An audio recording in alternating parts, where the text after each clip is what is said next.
This is Common Sense Radio.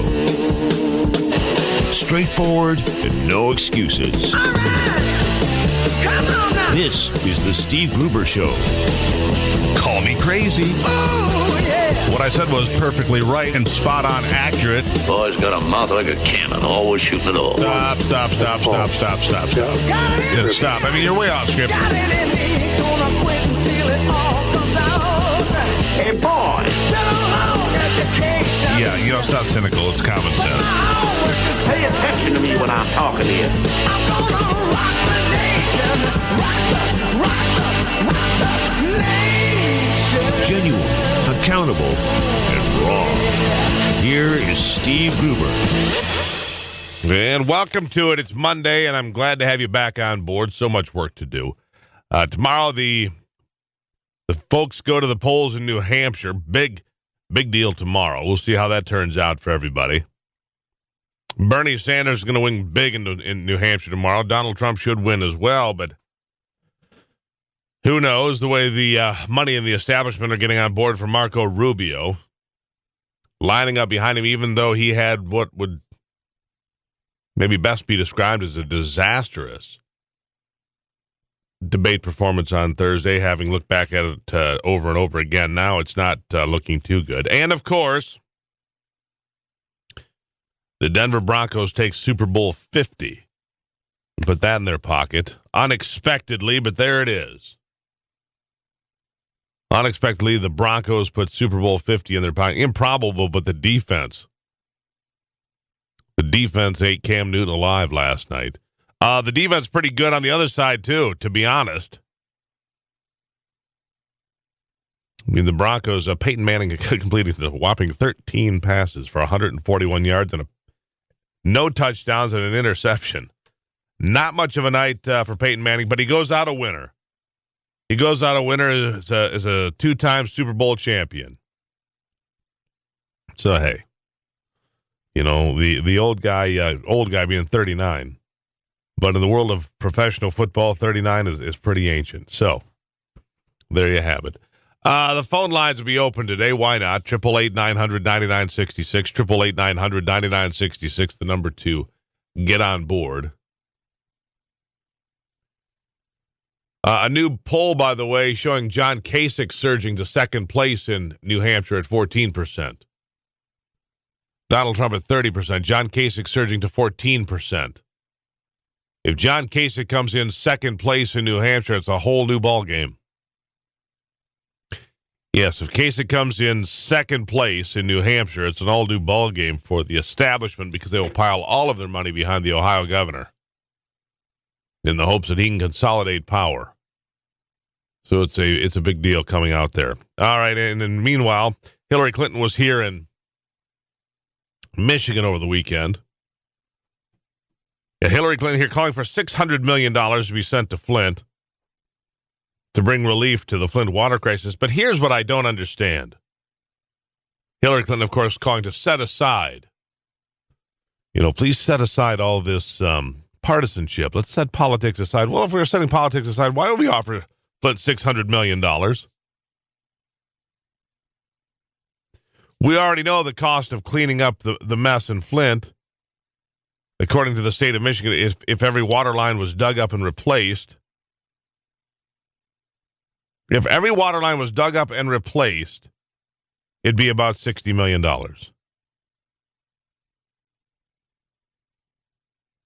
But yet they want to offer $600 million. But it's not for politics, of course. Of course, it wouldn't be for that. Why would we think that? Why would we think that Hillary Clinton would come to Flint as an opportunist? I would find that, that'd be shocking. Well, would it or wouldn't it? Let's hear what Hillary had to say. Clip 1, go. But I am here because for nearly 2 years, Flint's water was poisoned. I'm here because for nearly 2 years, mothers and fathers were voicing concerns about the water's color, about the smell, about the rashes that it gave to those who were bathing in it. And for nearly 2 years, you were told, Flint was told, the water was safe. It's not for politics, though. Just keep that in mind. She wants to set aside partisanship. She wants to set aside partisanship and have a real conversation. Here's clip 2. Go. Clean water is not optional, my friends. It is not a luxury. I said weeks ago, if what had been happening in Flint had happened in Grosse Pointe or Bloomfield Hills, I think we all know we would have had a solution yesterday.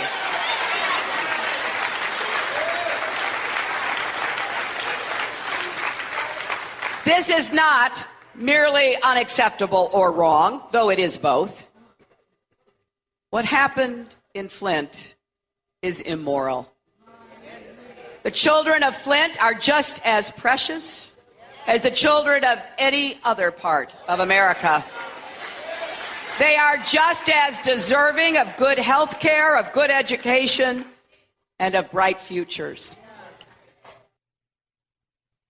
So here we are back to the narrative that somehow, and they would, here's what you have to believe.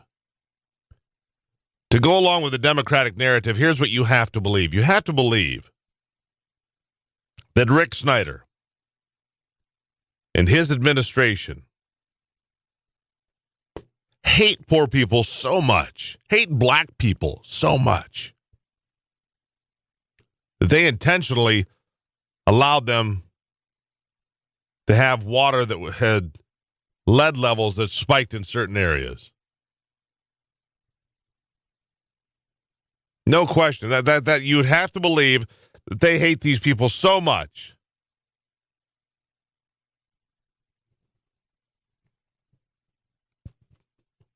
And who in the world is saying they aren't deserving of fresh water?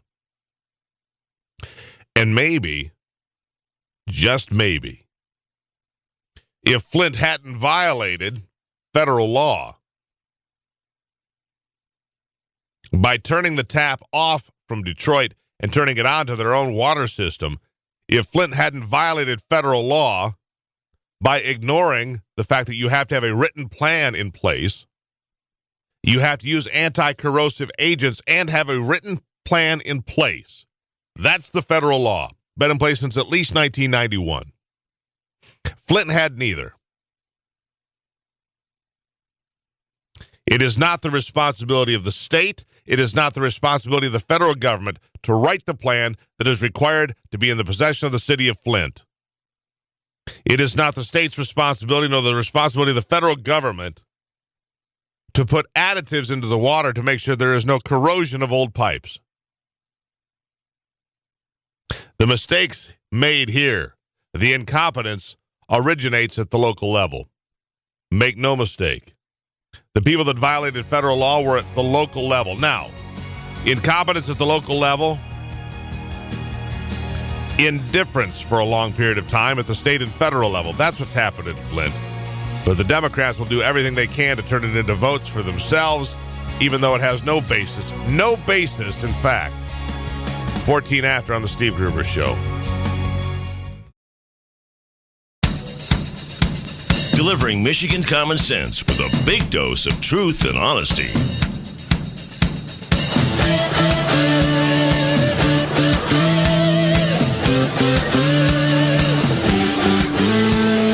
White man came across the sea. He brought us pain and misery.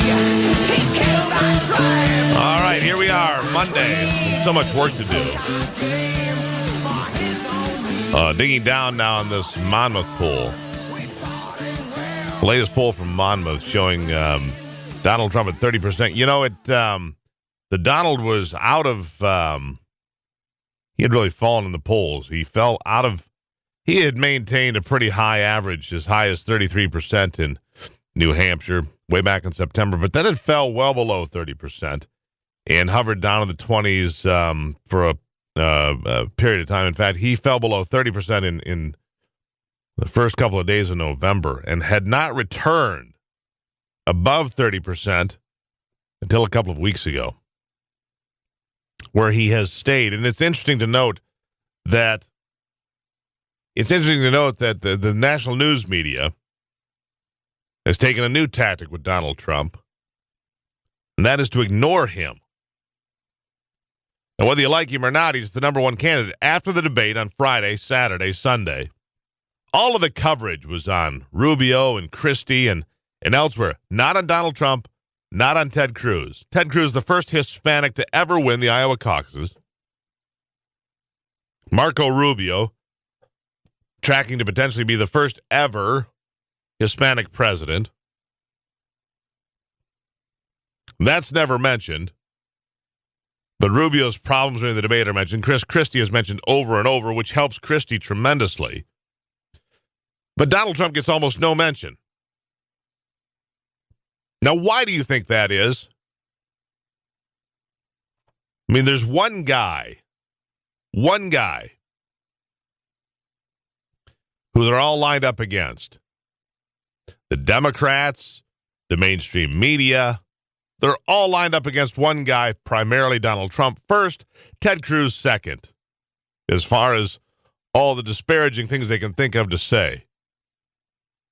So it occurs to me, at some point here recently, if the mainstream media, if ABC, NBC, CBS, all of these people, and by the way, did you see, I didn't see this until later, till after the fact. I missed this part of the debate on Thursday. So they called Chris Christie first.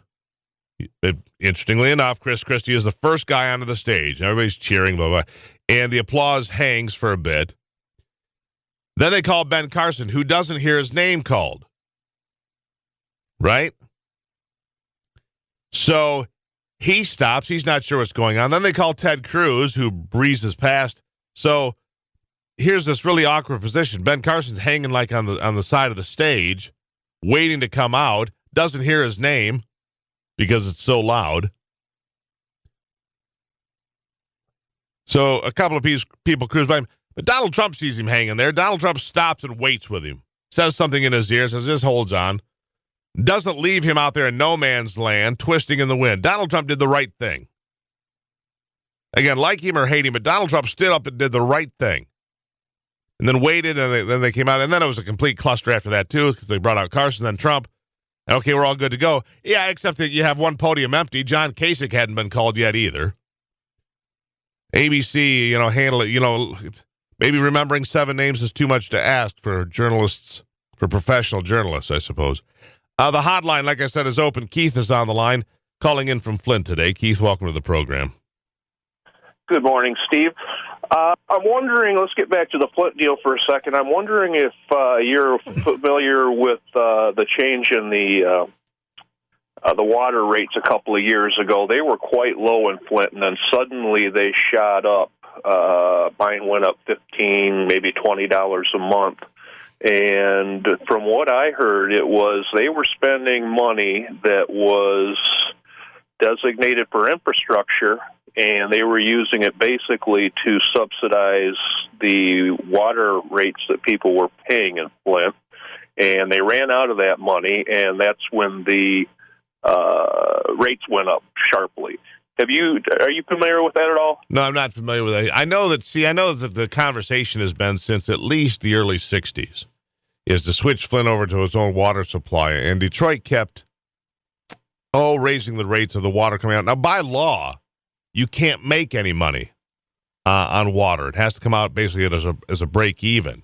So if Flint's cranking up the rates, they were doing it somewhere. And again, what you've just told me there would raise the flag that it needs to be looked at, because if Flint was trying to make money off the water to put it anywhere else, it wouldn't, whether it's the general fund or anywhere else, that would be illegal. But what I'm finding here, my reading here, my digging, and there's a lot of material out there if anybody cares to actually look for it and not turn it into some sort of political piñata. Flint was in violation of some different areas. Now, I know the woman that was in charge of the municipal water supply there has been demoted, but she has not been fired. And her tail is on the hot seat. Somebody violated federal law here, Keith. I mean, it's very simple. You have to have anti-corrosion chemicals put into the water, which people, this chemical cocktail. It's no more serious than treating your pool to make the pH level right. That's what it's about, to keep corrosion under control. You have to control the pH level of the water. They didn't do that. Violation of federal law. There was no written plan to do that. There has to be. This is very simple, straightforward, basic water treatment and management, period. Somebody violated federal law in Flint.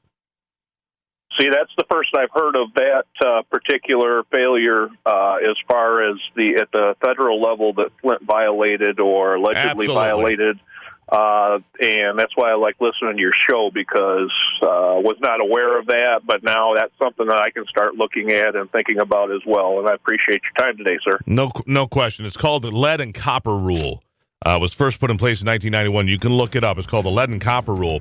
And a municipality has to use anti-corrosion additives by law because the water quality all across America varies so greatly. You have to make sure that you're somewhere in the middle there so you don't corrode your pipes. It's pretty simple. And by federal law, you have to have a written plan in place to assure that you're doing the right thing. Flint did neither. Neither. All right? The Steve Gruber Show on a Monday. We'll be right back. Genuine Michigan common sense on display every day. Da da da. Da da da.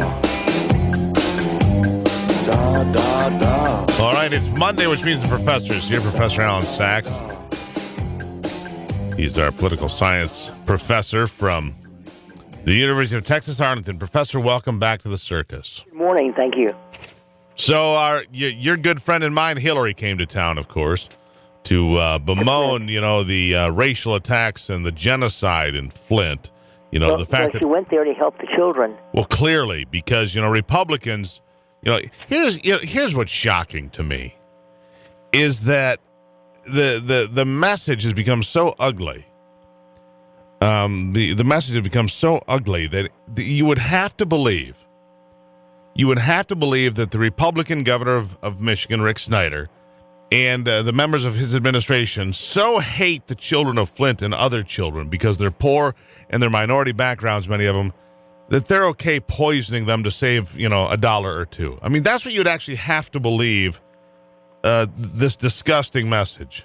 As if there's no blame with the EPA and the local officials. Well, the local officials, clearly. The fact of the matter is Flint broke federal law. That's right. They broke federal law by having no plan in place and not doing their job, period. It's very much like, I guess, the hurricane that hit New Orleans some years ago. Everybody was blaming the federal government, but really the local officials were to blame by far. And if I remember correctly, the mayor of New Orleans, Ray Nagin, is now in jail because of a lot of grafts and things that took place after the hurricane hit. Yeah, I find that hard to believe. That couldn't happen. That's right, because it was such a well-run city for a long time. Well, clearly, come on, that could not happen. He's a Democrat. How could that ever happen? It was a well-run city. Yeah, right. Then okay. So here's the thing. So now they're going to have a debate in Flint. So here's she keeps saying it's non-political, it's bipartisan, it's this, it's that. The fact of the matter is, CNN is their source to get their message out. We'll be there in Flint to spread this message of it'll be a Republican hate fest. That's all it's going to be. That's what it's going to be. Let me just get it that simple. What do they call CNN? The Clinton News Network, I think. Yeah, Clinton News Network, Chicken Noodle News, I call it, but whatever. But they'll be there to trumpet their message and nothing more. Am I wrong? No, you're exactly correct. I'm really fast. When is the debate going to take place? It's going to be a while yet, isn't it? 2 days. It's in March, a couple of days before we go to the polls here in Michigan. Right.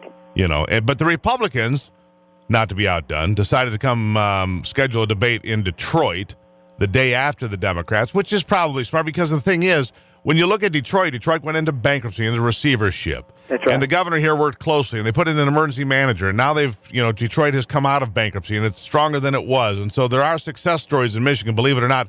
The whole state is not Flint. And what's worse is when you talk about the whole Flint mess.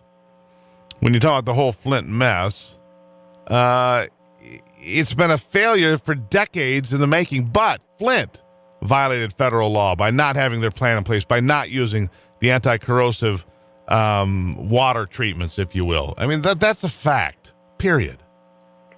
I'm amazed that they didn't jump onto that earlier, the local officials. It's just, for example, here in Fort Worth, Texas, I'm a little bit down the street from Fort Worth, Texas.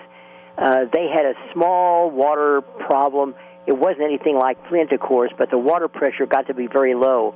And they immediately told everybody, boil the water for a certain period of time, and it was done. They corrected the problem, and they went on for that. It's amazing to me that Flint did not automatically or immediately understand what the problem was, long ago. Well, and here's the thing. You look at the problems that we have here. And here's another problem, Professor, that just drives me bananas.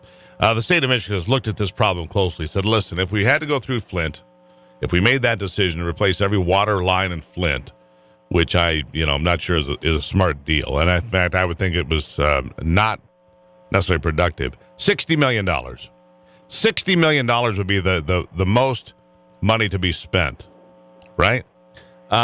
Yet, you've got Hillary Clinton saying she wants to spend $600 million. So do the two Democratic senators from Michigan, $600 million. What it looks like to me and to some other folks is it's not just covering the cost of the water pipes and so forth. It's punitive, but it's covering the fact that Flint has been completely irresponsible in its city government for decades and bankrupted the city and cost the city piles of money. So we're going to give you 10 times as much money or more because there's a Republican member of Congress from Michigan, Candace Miller, who said, no, let's give them $1 billion with a B. I'm like, I'm sorry.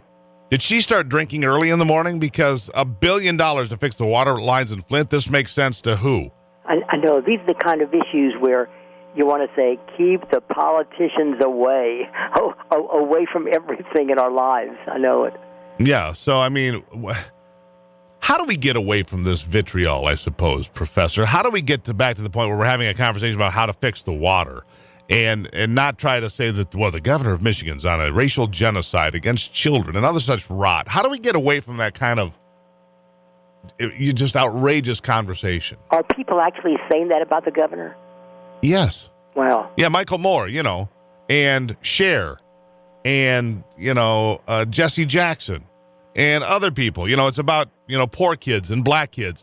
Hillary Clinton stood right there and said this wouldn't have happened if it was Rochester Hills, which is a nice suburb of Detroit. They'd have had it. You're right, it wouldn't have happened because Rochester Hills wouldn't have violated federal law. Rochester Hills would have followed the rules of how you're supposed to implement a water system. In fact, I would hazard a guess, and it's a pretty easy bet, that Rochester Hills already has anti-corrosive agents in its water lines, just like everybody else. You would think that, every city, the most basic things would be water. Water, police, fire, streets, the most basic things. And so it really is flabbergasting to me. And, of course, way down here in Texas, I haven't kept up with all the debate that's been going on in Flint or Michigan because of this. But the very basic things about water that a city has to provide, you would think that the city would have been on this a long, long time ago. You would think so, and but here's the thing. The city of Flint has been talking since the early 60s about switching over to their own water system for a variety of reasons. To be in charge of their own water system, pretty good-sized city, actually makes a lot of sense, but they never quite got there. Back and forth, a lot of debate, and finally they said, well, let's do this. And here's something else that doesn't get discussed. This was decided and approved by the city council in Flint, all Democrats, by the way, with an emergency manager in place, also a Democrat, who approved their plan.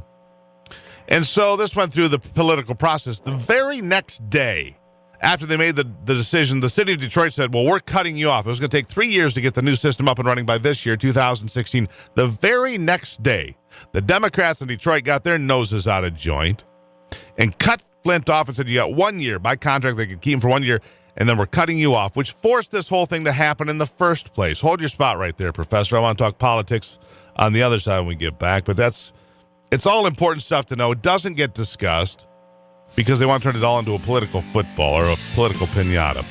It's Monday, 41 after. We'll be right back.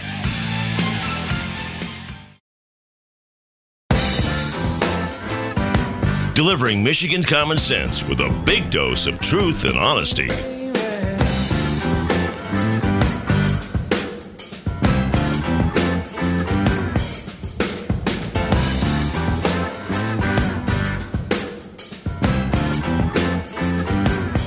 All right, welcome back to it. Welcome back to it. It's the Steve Gruber Show. Now let's tune into what's going on in New Hampshire. The latest poll out, Professor, shows that John Kasich has surged into second place in this Monmouth poll. Donald Trump still holding 30%. Kasich now, though, ahead of everybody else with 14 points on the board. What do you make of that? Yeah, let me mention very quickly, going back to the other subject about Flint. It was on my mind, and I should have said it earlier. Most of our cities in Texas, not all, but most, are run on a nonpartisan basis. They have what's called the city manager form of government. And when I hear everything about Flint and New Orleans, I begin to think this kind of government is much better at the local level, where politics, at least ostensibly, is out of the picture. People just run as good government people, whatever they want to do. I want to build a stadium. I don't want to build a stadium, whatever it is, or more streets. But they don't run as Democrats or Republicans, and that, I think, is a good thing. So what do you think, then, in New Hampshire? Looking at the numbers, what is your prediction for tomorrow? I mean, it's been rough and tumble. It was a very rough debate for Marco Rubio. He got slapped around. It was. I was very disappointed in Chris Christie. It was obviously programmed, and when he got a chance, he just lit into Marco Rubio. And his main point was, it seems to me a little ridiculous, he's a senator. Marco Rubio is a senator. What does he know about governing a state? Well, John Kennedy was a senator. We've had a lot of senators. It's just like he's saying, and by the way, that theme has been talked about by Chris Christie in many interviews and debates. I'm a governor. I've made strong decisions. That's true, but in no way should a U.S. senator disqualify anybody. And I think Marco Rubio was exactly right, although a lot of people have pilloried him for it. When Marco Rubio came back and said, President Obama knows exactly what he's doing. He has ruined the country. And they beat up on Marco Rubio for saying the same thing over again, but not Chris Christie. But what is interesting is that Marco Rubio is right, of course. What he was thinking about in his mind is that he's attacking President Obama, essentially telling Chris Christie, you're right. It is not because he was a senator necessarily. It's just who he was. And I thought that Chris Christie laying into Marco Rubio, it was not good in my mind, at least, to my ears. But apparently the media has really taken hold of that and is beaten up on Marco Rubio quite a bit. He was shell-shocked, whatever it was. The other thing I would argue is that these debates are leaving me a little bit cold on both sides. The mettle of somebody, the stamina, the wisdom that somebody needs to be president of the United States, oftentimes does not come out in these debates. And that's always bothered me, both on the Republican side and the Democratic side. But it looks like, to answer your question finally, is that Donald Trump looks like he's going to win very handily in New Hampshire. But, of course, it's a margin of victory that everybody's looking at. So somebody can come in second or third and still win. And the same thing is even more true on the Democratic side, where it looks like that Bernie Sanders is going to win by a very good margin. But if Hillary Clinton comes up just a little bit, the media is going to label her, boy, they're doing great. In fact, I saw this yesterday. There's a woman by the name of Donna Brazile. Oh, yeah. And she is on the Democratic National Committee, and she's a commentator. And she says that she cannot take a position now. She says that, because of her position on the Democratic National Committee, she cannot come out and favor a candidate. But yesterday on one of the programs, it was, at least in my mind, body language and everything else, and what she said, it was so evident she is a Hillary Clinton supporter. And she said, well, if Miss Clinton closes the gap, even within 10 points, oh, that's going to be great. And that, I think, is what the media is hunting for. Yeah, here's the thing about the media. I've also noticed over the weekend that the media, Fox News included, has decided to ignore Donald Trump. You know, Donald Trump's still at 30, 31, 32 points in New Hampshire, depending on it. But all the stories are not about Donald Trump. During the debate, they didn't talk about Donald Trump leading up to it. It was all about Cruz and Rubio and Christie and anybody else they could think of. Kind of interesting that this is the new tact from the mainstream is to, well, if we can't attack him and knock him down, let's pretend he's not there.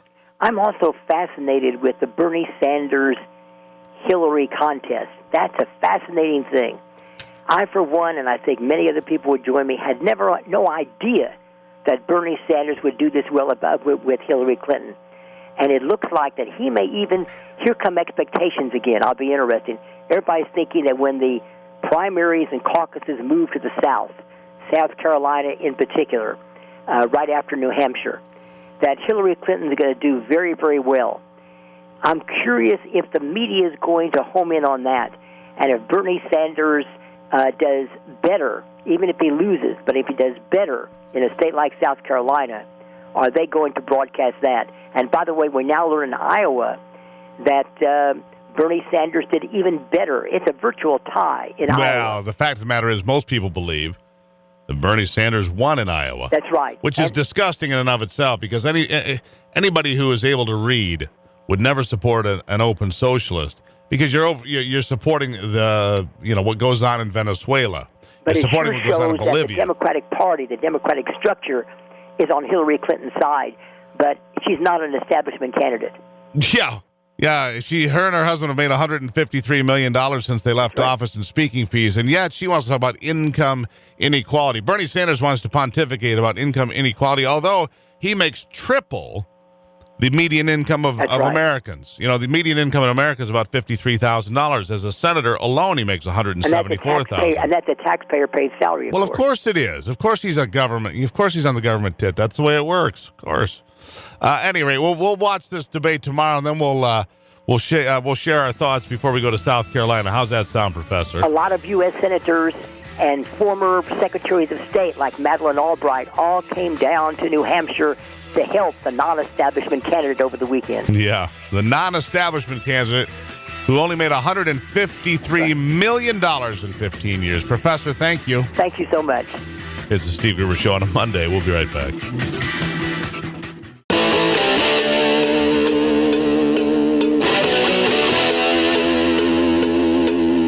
This is Common Sense Radio. Straightforward and no excuses. All right. Come on now. This is the Steve Gruber Show. Call me crazy. Oh, yeah. What I said was perfectly right and spot on accurate. Boy's got a mouth like a cannon, always shooting it all. Stop. Got it. Yeah, stop. I mean, you're way off script. Got it in me. Gonna quit until it all comes out. Hey, boy! Been a long education. Yeah, it's not cynical. It's common sense. Pay attention to me when I'm talking to you. I'm gonna rock the nation. Rock the nation. Genuine, accountable, and raw. Here is Steve Gruber. And welcome to it on a Monday. I appreciate you stopping in. The hotline number, 888-900-9966, 888-900-9966. You can get on board and, find out what's going on all around you. Things you won't hear anywhere else, you'll hear here. A little thing we like to call the truth. And trust me, I footnote everything, so go ahead and go ahead, bring it. I'm happy to take you to school. Bring it up. 888-900-9966. Barack Obama has just proposed a $10 tax on every barrel of oil produced in the United States, if you didn't hear. His latest little courtesy to the U.S. economy. And while we're talking about the economy, I got to stop right there. This is important. You probably know this, but if you don't, it is important to know, and it's important to reinforce it if you already do know this. Until the mid-1990s, the measure of unemployment was a number called the U6 numbers, which meant people that were partially employed, not involved with the workforce, people that were, underemployed, trying to find a job, so on and so forth. That changed when Bill Clinton was president because they wanted a better number to share with the public. They wanted a lie, basically. So for all of time, from the Great Depression and so on and so forth, the U6 numbers were what were always used. It was a better look at, who's involved with the workforce, who isn't, and then they switched to these so-called U3 numbers. Now, the U3 numbers play into the U6 numbers. But let's be honest. There are 95 million Americans of working age that are not participating in the workforce. And they want us to believe, and in fact, many of you do believe, that the unemployment rate is 4.9%. That's not mathematically possible. It's not. Because at 4.9%, 4% is considered statistical full employment. Because there's always people in flux, there's always people that are moving from job to job. So there's always about 4% of the people that are not going to be involved in the workforce because of whatever reason. So at 4.9%, you're edging towards very close to full employment. And they want you to believe that we're very close to full employment with an economy that's moving at about 0.7% in growth for 2015. 0.7%. And they want you to believe that with 95 million Americans not participating at all in the workforce, that somehow Barack Obama has created this great economy with all of this government regulation, with all of this oversight, with the expansion of the Environmental Protection Agency and other, government agencies and arms, that somehow the economy has just flourished. China's doing poorly. The rest of the world's doing poorly. Europe is in deep trouble. Whole countries are ready to go bankrupt, like Greece, Portugal, Spain, Ireland, and the list goes on. Venezuela, of course, is in a flat spin.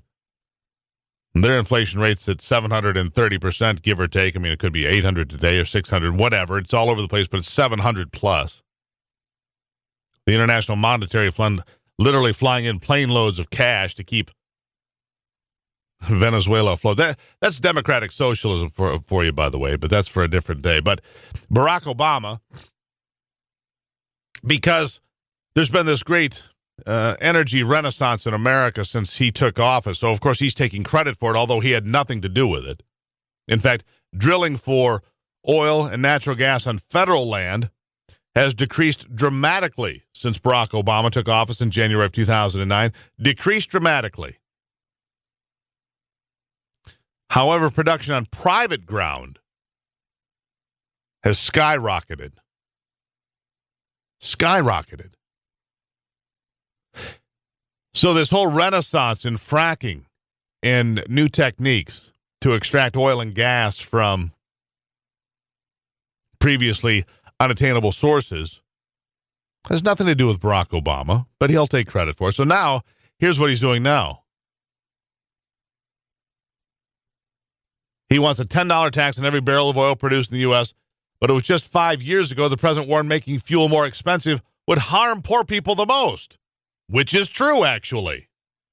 The people that get burned the most by high energy prices are those that can afford it the least, those at the lowest income tiers. Because if your electric bill goes up, which Barack Obama wants, by the way, because that'll deter people from using too much energy. If the price of a gallon of gasoline goes back up to $3.50 a gallon, who gets hurt more? You? Me? Probably not so much. You and I can take it. But the people at the bottom of the income ladder, they get hurt. Because oftentimes the people at the bottom of the income ladder have older vehicles that get less gas mileage, so they're already behind the 8 ball to begin with, and then you bury them on another $2 a gallon of gas or whatever it may be. Well, 5 years down the road from Obama saying it affects those people the most, which is true, he's proposing a 30% gas tax, make that an oil tax increase. Since oil is hovering around $30 a barrel, he figures he can get it in. It's not unlike what the Republicans did here in Michigan to slam us with a new tax on gasoline to allegedly pay for roads. We'll see how that plays out.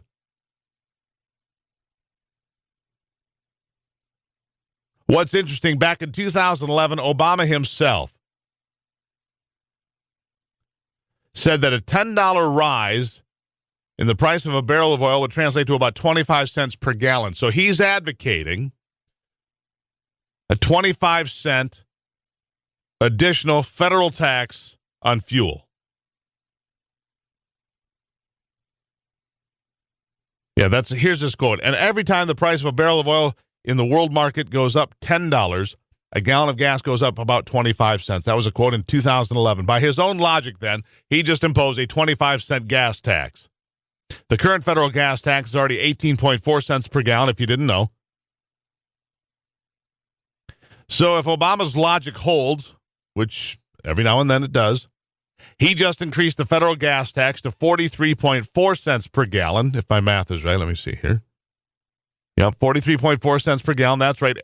And that's going to be a 136% increase. A 136% increase on gas taxes. Thank you, Mr. President. We couldn't do it without you. But that's only the federal gas tax, by the way. When state gas taxes are included with Obama's oil tax, Americans will make about 70-cent tax payments on every gallon of gas. You know what BP and the other big oil companies make on a gallon of gas? About 4 cents. 4 cents a gallon. The government sits there and belly aches about it and makes 70 cents a gallon. 17 times as much. Wow. The Steve Gruber Show. We'll be right back. Michigan, born and raised with Midwestern values and Michigan common sense. Monday, so good to me. Hey, by the way, I hope the game turned out for you. I made some good money off the game. Yes, I bought an illegal square. Turned me into the feds. I won the third quarter. Yeah, I got the right numbers. I was at the Alto Bar, Alto, Michigan. Beautiful place. If you can find the Alto Bar, you know what I'm talking about. Nice place, by the way. Dave runs a great place over there with a bunch of friends in Alto, just outside of Grand Rapids, just so you know. Good time, by the way. And here's the record. I have a couple of conversations going, then we'll get to the phone calls here. I've got a couple of calls on the hotline. By the way, that number is 888-900-9966. If it was down to one football game, and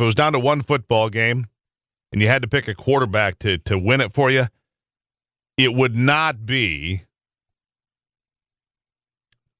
and no, I didn't just implicate the bar in a gambling ring. What kind of a question is that? We played squares, for God's sake. Anyhow, if it was down to one drive, you had one quarterback in their prime, no matter, pick them any time in their career, I would never pick Peyton Manning. Not at one time in his career. I'm not a Peyton Manning fan. Never have been. Guy could never take a hit, in my estimation. Couldn't take a hit. Not like, do you remember John Elway doing the helicopter, hammering it into the end zone? There's a guy who could take a hit. But on any given day, if I had one quarterback for one drive to win the game, Brett Favre would have been my guy. I'm just telling you, because he would take a hit, he'd do it all, he'd run, he'd gun, he'd get hit, he'd throw, and he's pretty good at it. And I'm not a Green Bay Packer fan either, just so you know. Anyhow, onto the hotline. There you have my take on football for the moment. Philip, on the line in Flint. Philip, welcome to the program. Hi, Steve. How you doing? I'm doing okay. I was thinking about a couple of things you said, and I just thought I would share a few thoughts. The government can raise the gasoline tax and add 25 cents, and it'll probably be more than that because they're very inefficient in the things they do. And they'll say they'll spend that money fixing roads, just like they said in the past. Oh, we spent all this money, invested money fixing roads and creating shovel-ready jobs. But I'll just say this. few thoughts on that little subject there. The first word I'll say is Solyndra, the fact of giving $500 million and not using the idea of, being efficient. When you're investing money, you hand money over to a corporation, and what happens? Wow, they declared bankruptcy and all the money disappeared. And the other thought is that, they created all that money in the past to create jobs in different states. Being in Michigan, just like you tell me, did they spend a bunch of money fixing the roads in Michigan? No. Don't think so. Where are those And shovel-ready jobs? Yeah, where are those shovel-ready jobs? If the stimulus was close to $1 trillion, and we have all these roads and bridges and infrastructure things that need repair, would have been pretty simple to create jobs, wouldn't it? It sure would have. I mean, if you want to just spend money to create jobs, you have to have great oversight. If you don't, they'll waste the money. Correct. And the thing is, like Flint, everybody's sending the city of Flint free water. Well, I sat watching the council meeting. Did you know that people sent us all this free water in Flint? I'm watching the city council meeting. It was, what did you hear that they spent $500,000 to hire people who went around walking behind the truck, going from door to door one time? That I've lived in Flint for 20 years. Was one truck, was two, and went around one hold truck on, $500,000. my neighborhood. $500,000 to spend money on what? Hold on, $500,000 on what? Delivering water. Oh, come on. Are you? That's what they said right at the city council meeting. How do you? What are you paying these people? $100,000 a year to drive the truck around? I have no idea, but I know this: none of those people work or live in Flint. Here's what I do know, and I greatly appreciate the call, Philip. Here's what I do know: I have a like a water cooler at my house because we have hard water. I live out in the country, right? And it comes from a company called Bestco. It's a Michigan company. Whatever, there it is. Bestco brings water, and the machine, I lease the machine in case it ever breaks. It's $4 a month. Okay, and I've been thinking about this lately with Flint. So think about this for a second. The Bestco water comes to me, the machine itself, the water cooler. So you get cold water out of this machine, and it has these, plastic tanks that go on top that I think are 4.5 gallons each. Okay. So those cost $4 each for 4.5 gallons of fresh drinking water, purified, certified, sealed, and delivered. That's delivered to my house at $4.5 each. The machine itself is $4 a month. So, okay, and we go through quite a few of them. 5 a month, maybe? So let's just say we go through 5 a month. There's $20, and the machine's $4. There's $24 a month to give a household in Flint clean, fresh drinking water while they work to solve the rest of the problem. Heck, make it $50 a month. That's $600 per household. All right, $600 per household times how many houses need this put in? Wouldn't this be the most cost-effective way to deliver the best water? And couldn't you do business with some Michigan companies? I'm sure, I don't know which companies, maybe Bestco delivers in Flint, but whoever delivers, water. Wouldn't it be the best solution to deliver these big, 5 gallon, 4.5 gallon tanks that go up on top? And heck, I bet you could get, maybe you can get the folks in Mason at Dart to donate free cups. I bet the people at Dart in Mason, Michigan, the biggest, the people that own Red Solo Cup and all the other things, Dart, maybe they could donate some cups to go with the water coolers. You'd be hard-pressed to spend $60 million, wouldn't you? And plus, you'd be, stimulating Michigan business and the economy here. Wouldn't that make more sense? I mean, I hate to talk crazy like that. But we certainly don't need $600 million to fix the issue in Flint. And while you're looking for ways to make water better, maybe you could look statewide. Just throwing it out there for consideration. 25 after on a Monday.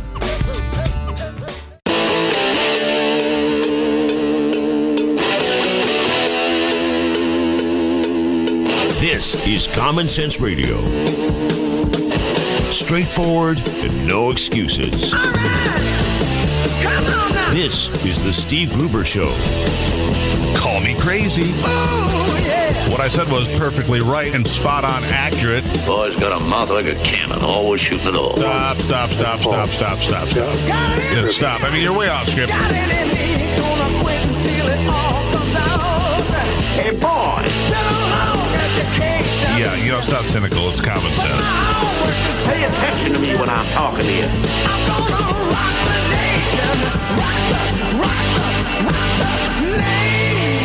Genuine, accountable, and raw.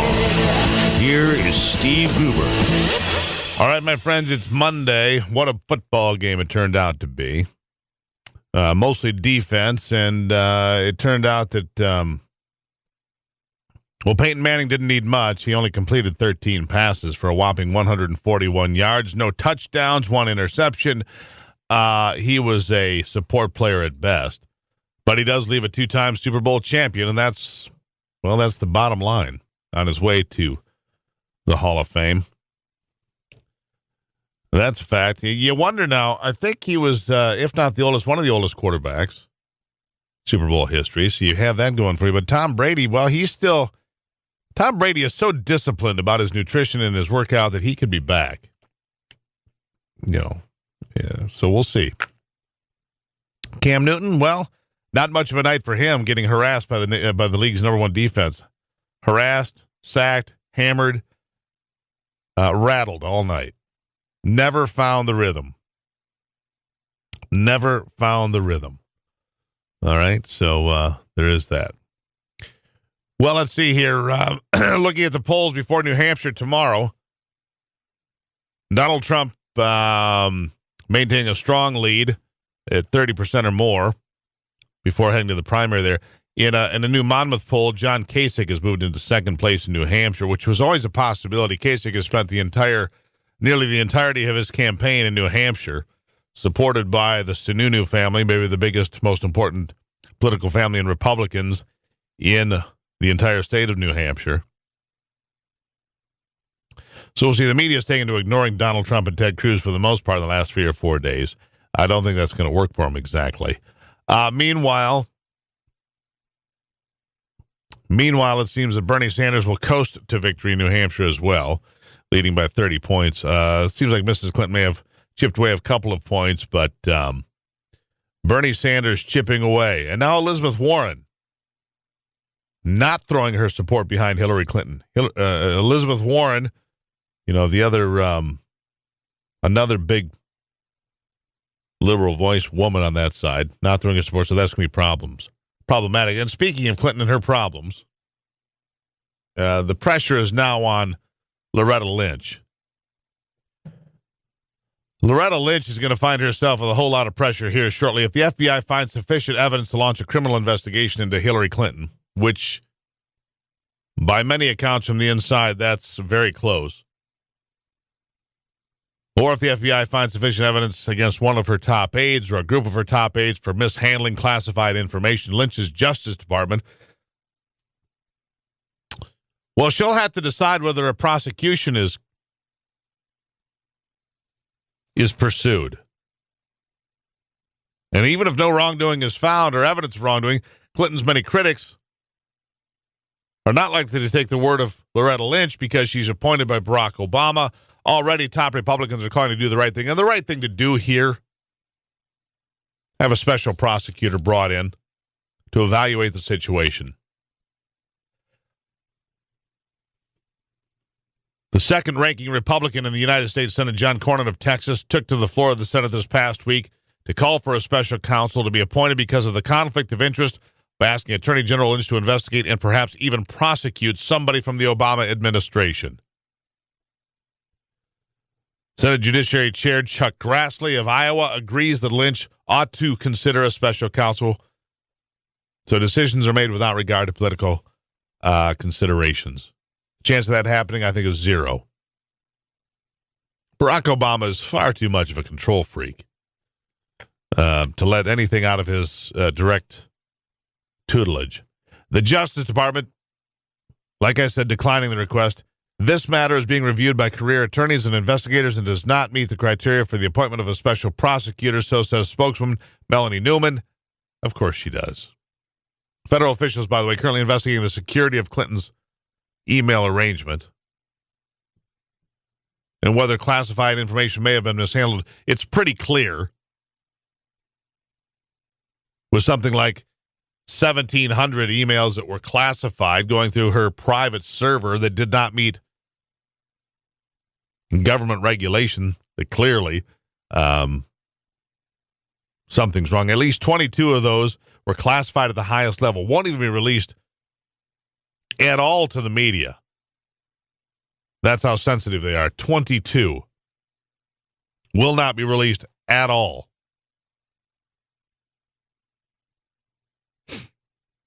As for Donald Trump, the leading Republican candidate at this point in the bid to become her opponent in the fall campaign, I think they probably won't indict her because the Attorney General is from New York and I believe is a friend of Hillary Clinton's, said Trump. Skeptics of Lynch also pointing out in an October interview in which President Obama appeared to dismiss concerns about Clinton's homebrew server, I can tell you this is not a situation in which America's national security was endangered, so said Obama on 60 Minutes. Because he's such an honest broker and, a guy that always tells the truth, I'd just take that to the bank. In fact, I wouldn't even investigate any further. Barack Obama says it's all right. Let's go with that. And that's enough of that for now. On another front, the assault weapon ban in Maryland that went into effect in 2013, if you missed this last week, and most of us did because I did, the assault weapon ban in Maryland that went into effect in 2013 as a result of the tragic Sandy Hook massacre was ruled unconstitutional at the end of last week by a federal appeals court. A 3-judge panel of the U.S. Circuit Court of Appeals for the Fourth Circuit said the state's prohibition on what the court called, quote, the vast majority of semi-automatic rifles commonly kept by several million American citizens amounted to a violation of their rights under the Constitution. In our view, Maryland law implicates the core protection of the Second Amendment, the right of law-abiding, responsible citizens to use arms in defense of hearth and home. So wrote Chief Judge William Traxler in a divided ruling. Provisions that outlaw these firearms, Traxler wrote, substantially burden this fundamental right. The legislation mostly targeted specific kinds of semi-automatic firearms such as AR-15s and AK-47s, and large-capacity magazines, and adds certain registration and licensing requirements on those weapons. But gun rights advocates, including the National Rifle Association, quickly moved to challenge these laws in the courts, claiming that the restrictions they imposed on lawful gun ownership were overly broad and, more importantly, were not proven to save any lives. This is just the latest victory for upholding the Second Amendment nationwide. Supporters of the Second Amendment have enjoyed numerous victories in the last few years. It's Monday here on the program. If you'd like to get on board, it's 888-900-9966, 888-900-9966. I'm Steve Gruber. This is The Steve Gruber Show.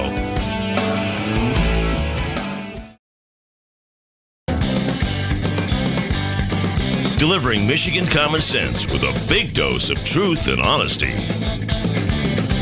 Waking up and got to be who stepped across the line. With lots of watching to control the first one of its kind. So listen to your radio almost each and It's Monday on the program. Thanks for stopping in. Maybe you saw the video over the weekend, maybe you didn't.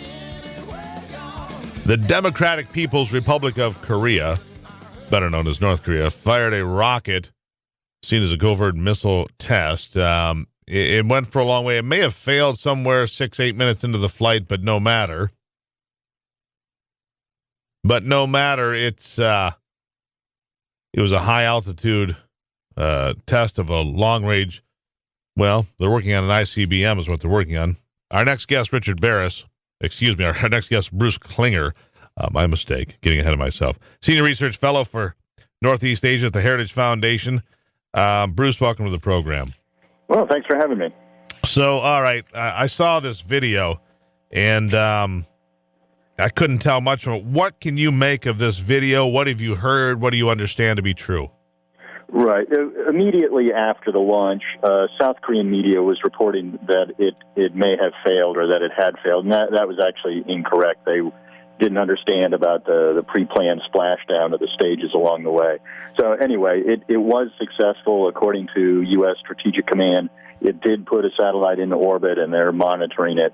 So it, on the surface, appears to be a civilian satellite, but North Korea is precluded from any kind of launch using what's called ballistic missile technology. The UN Security Council resolutions preclude it. So regardless of what they call it, regardless of whether it was an observation satellite, it is another violation of the UN resolutions. So here it is. And the reason we need to draw parallels between this and the deal with Iran made by President Obama is this was a deal. There was a deal put together in, I think, 1994 with President Clinton that he said this will stop the development of nuclear weapons. This will stop North Korea, so on and so forth. You've heard it all. None of it turned out to be true. It was reckless behavior on the part of the Clinton administration in the 90s that has resulted in this, my estimation. And I think it is mimicked more recently by what Barack Obama has done. Am I right or wrong?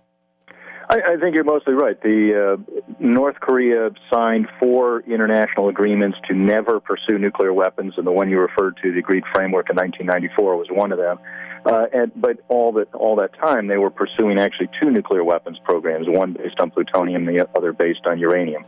So while the Agreed Framework seemed to freeze the plutonium program, they were continuing with their uranium program. Well, once we outed them on that, then they signed 4 more agreements to give up the weapons that they promised never to pursue in the first place. So diplomacy's been tried; it hasn't been successful, and unfortunately, this administration, as well as previous ones, have not fully implemented U.S. law to impose sanctions and targeted financial measures against North Korea. So they haven't felt the pressure that they could have felt had we fully implemented U.S. law. So, all right. So, where do we go from here then? If we're not going to enforce the sanctions, if we're not going to pursue putting our boot on them, if you will, are we just waiting for them to launch one against us, or what? Well, what we need to do is fully implement U.S. and international targeted financial measures. President Obama has said North Korea is the most heavily sanctioned, the most cut-off nation on Earth. That's simply not true. The U.S., the UN, and EU imposed far stronger sanctions against Iran. That's why they came back to the table, regardless of whether the resultant deal was good or bad. At least it made their choice more stark as whether they obeyed it or not. But then, the U.S. has imposed more unilateral sanctions on countries such as Belarus, Zimbabwe, Burundi, etc., that we haven't imposed on North Korea. We have twice as many Zimbabwe entities on the U.S. sanctions list as North Korean entities. So, we're hoping recent congressional action will push the president to do more. But hold on, see, Bruce, I don't think you see the gravity of the situation. You see, Cecil the Lion was in Zimbabwe. See, and that got a lot of headlines. See, I don't think you understand the gravity, Bruce, of Cecil the Lion. Yeah, so Zimbabwe is a far greater strategic threat to the U.S. than North Korea. So. Yeah, Mugabe could, suddenly lash out. Of course, he's 94 and in a wheelchair, but you just never know. He might lash out. I mean, this is the absurdity of American foreign policy some days. Right, and then the U.S. also has to improve our defenses to make sure we're sufficiently defended, both ourselves and our allies. So it's a positive development over the weekend that South Korea finally agreed to discussions to deploy a tactical missile defense system called the THAAD. They've been reluctant to do that because of Chinese pressure and economic blackmail. So it's a step forward that will deploy that system to South Korea to better protect the U.S. troops there as well as better protect South Korea. But we also need to reverse the devastating budget cuts to the U.S. Department of Defense. This Asia pivot really is more of a divot. We have 1 in 3 Air Force planes worldwide can't fly because of budget cuts, and the list goes on. Right, and meanwhile, the UN also stepping in here. The United Nations did step up over the weekend to add more to this discussion as well. Let me ask you this. We're on the line with Bruce Klinger, Senior Research Fellow for the Northeast Asian Sector for the Heritage Foundation. Is the United Nations worth anything? Well, it certainly is frustrating, but I think we do have to go through the through the procedures. At the UN, we have gotten some resolutions, as weak as they are, which provide kind of the legal framework for taking actions. But the problem with the Security Council has always been China. They act like North Korea's lawyers at the Security Council. They try to deflect blame, divert attention, and they willfully take a blind eye to North Korean proliferation and other violations. They only weakly implement the required sanctions. But I think there's a growing frustration amongst many nations and a willingness now to take additional measures unilaterally because China won't let us do it multilaterally. Well, we'll keep an eye on North Korea continuing to be a loose cannon. I think it's safe to say. Bruce, thank you so much. Oh, my pleasure. Thank you. There you have it. Bruce Klinger, everybody, here from the Heritage Foundation, North Korea. Thank you. Send a thank you note to Bill Clinton for that one. It's Monday on the Steve Gruber Show.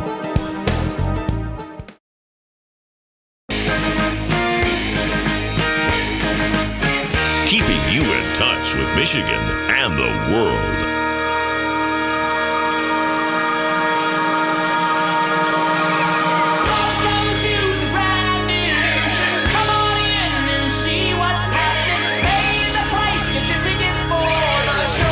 All right, it's Monday, my friends. You can always join the conversation. The Common Sense Hotline open for you. 888-900-9966. 888-900-9966. And Richard Baris with us, the creator and editor of the People's Pundit Daily, which is peoplespunditdaily.com. Also the author of Our Virtuous Republic, The Forgotten Clause in the American Social Contract. And Richard, as we head towards New Hampshire, first of all, thanks for joining us on the program. Hey, thanks. Thanks for having me, Steve. Well, glad to have you here. As we head towards New Hampshire, some strange things that I've noticed here. First of all, if this was happening in a vacuum, you would think from watching the news coverage for the last day or two that somehow Chris Christie is the leading candidate for president of the United States for the Republicans. He's nowhere near that, but tons of coverage for the guy. You would think that Marco Rubio had been number one, tons of coverage for the guy. Donald Trump basically ignored 100%, pretty close. Ted Cruz ignored pretty well. Why is that? Right. Well, I think the media likes a horse race, right? So the problem is it's a little bit misleading because there's a difference between during the debate. There's a difference between Christie hurting Marco Rubio and helping himself. And I think he really only accomplished one of those. But the media loves a horse race, and they want to keep this going as long as they can, and they absolutely hate Donald Trump. So, and Ted Cruz as well, there's no doubt about it. They don't want either one of those two to win. So they're going to keep this going as much as possible. So I look at this, and I was actually having this conversation with my wife. Ivy and I were talking about this yesterday.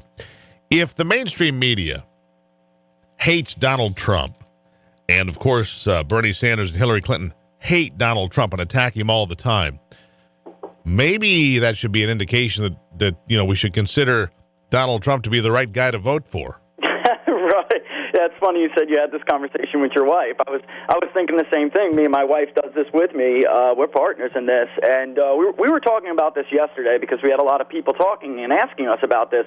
Donald Trump is right what he said during that debate. That room is packed with donors. They're packed with interests. Anyone who's gone to these debates knows that. And the people in the audience, I think this year they're just on to it now. I mean, he has been booed at every single debate because it's packed with Bush people. It's packed with John Kasich's people, party donors and elites.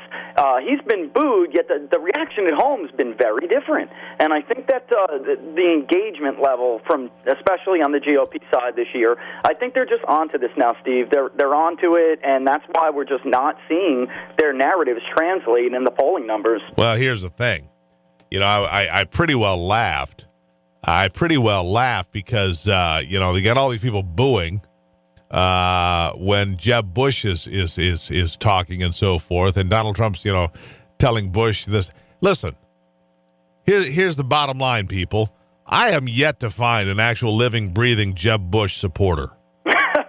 Please clap. Yeah, I mean, please clap. Seriously. And I'm not being rude. I don't, he did it. And I had this conversation. My wife's from Florida, all right? And she said, her family mostly still lives there. He was wildly popular in Florida. He was a great governor who left on a good note, and people liked him, and he got elected, and he got a lot of things done. And yet, on the national stage, he has floundered at best. So when I'm hearing all these people booing Donald Trump, I'm thinking, Trump's exactly right. The room's packed with Jeb donors or something, because there aren't enough supporters of Jeb Bush to fill a room. Right, and down here, we're actually based in Florida. Down here, even when we do our own surveys, they're just, if you're not 45, 50 years old and above, many of these voters don't remember Jeb Bush. And the ones that do remember him, sadly, I mean, he still has some support down here, but sadly, he's a different guy now than he was as governor. They view him to be far more conservative as a governor down here than he is now, just based on his comments and his support for Common Core and immigration. So, I mean, down here, it was just a different animal. So they almost look at him as two different men. And he just has never been able to do the basic fundamental task that any presidential candidate has, and that's provide a justification for your candidacy. And his entire justification is that my last name is Bush. And that just hasn't cut it. All right. And conversely, then, what is Hillary Clinton's claim to fame? Because she was a senator who never had anything specifically interesting pass, a Secretary of State whose largest accomplishment was the reset button with Russia. We all know how that worked out. What are Hillary Clinton's accomplishments that propel her to be president? She's a woman. So he's a Bush. That's it. She's a woman. And That's a Clinton. that. And, you heard it during the debate that they had last Saturday, where she said, I can't be part of the establishment because I'm a woman. I mean, that doesn't logically make any sense, but, the crowd went wild. That's how that side thinks. So, that's it. Just like, Barack Obama, she viewed as robbing her. The Clintons have always viewed that, it was her turn and it was a woman's turn, and then he became the first black president, but he's a male.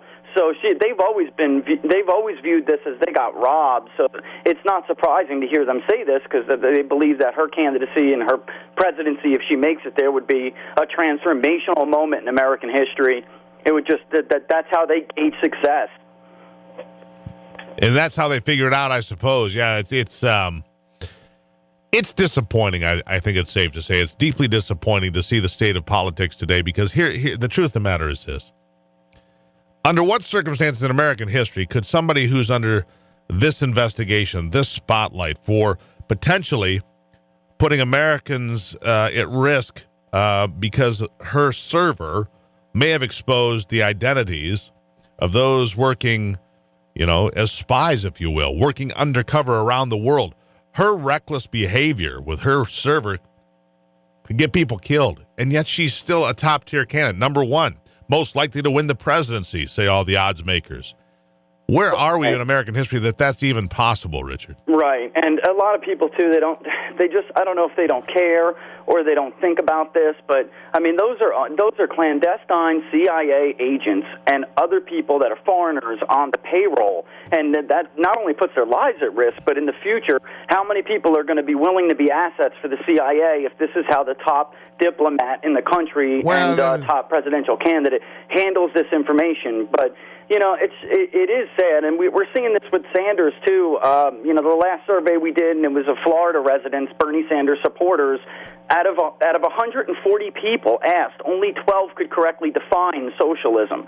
So that's sadly where we are. No, they have no idea what it means. You got a bunch of people cruising around. You got a bunch of people cruising around drooling on themselves, wearing Che Guevara T-shirts as if he's some sort of a social hero. The fact is he was a butcher who murdered people without trial, without regard, and without remorse. And these are the people wearing Che Guevara T-shirts, standing on the American flag, telling us how Bernie Sanders and Hillary Clinton are such a great deal. The problem is a lot of smartphones and a lot of really stupid people. I'll give you 20 seconds for the last word. Right. And sadly, even more frightening is that more people, when asked, actually picked the definition of fascism, which was one of the choices.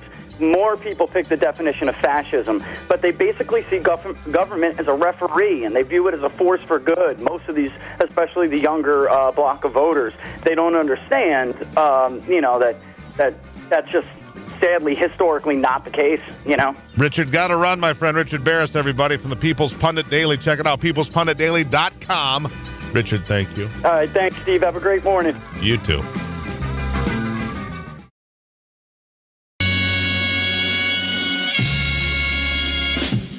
Genuine Michigan common sense on display every day.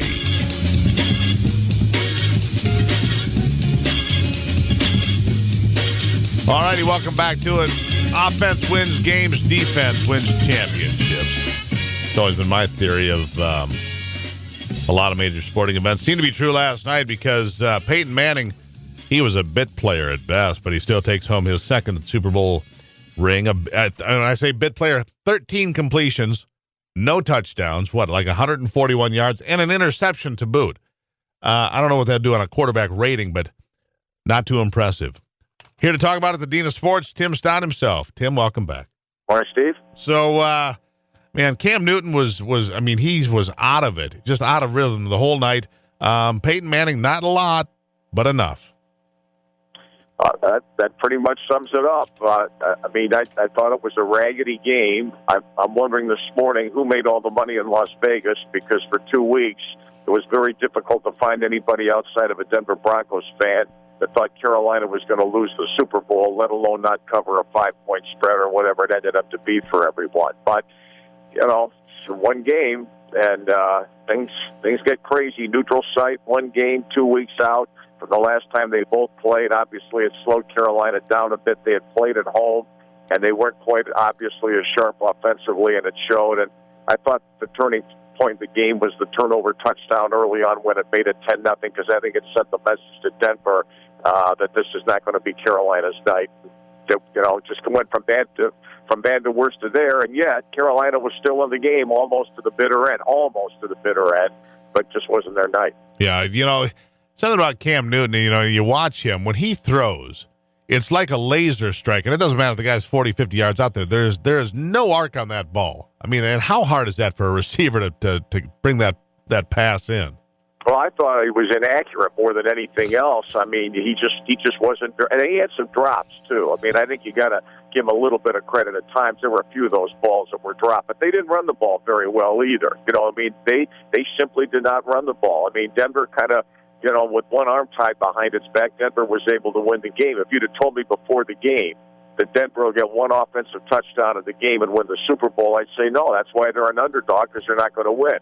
You know, neither quarterback did very much at all in that game. In fact, I claim Denver won in spite of Peyton Manning. You can't win a Super Bowl playing the way he played with the offensive production they had. They won the game, to me, in spite of Peyton Manning. But on the other hand, Carolina lost the game because the guy that got him as far as they got him just didn't have a good night.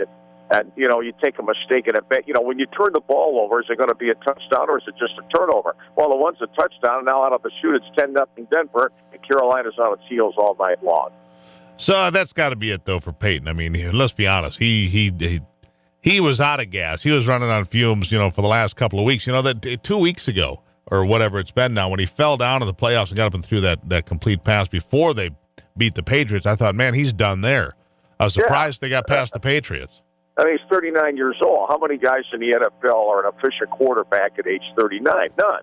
And he didn't play, you know, some of the year. He was out for part of the year. They won the championship, like you just said, coming in, because their defense was good enough for the games that they played. Plus, they played at home in the playoffs, and I claim that's a huge factor. If you want to go to the Super Bowl, get a bye, and then play 2 games at home, like Carolina and Denver did. It's not the only formula, but it's the best formula. And those two played 2 home games after getting a week off, and I think it clearly helped him. But, you know, the interception he had was brutal. I mean, they're going in to score.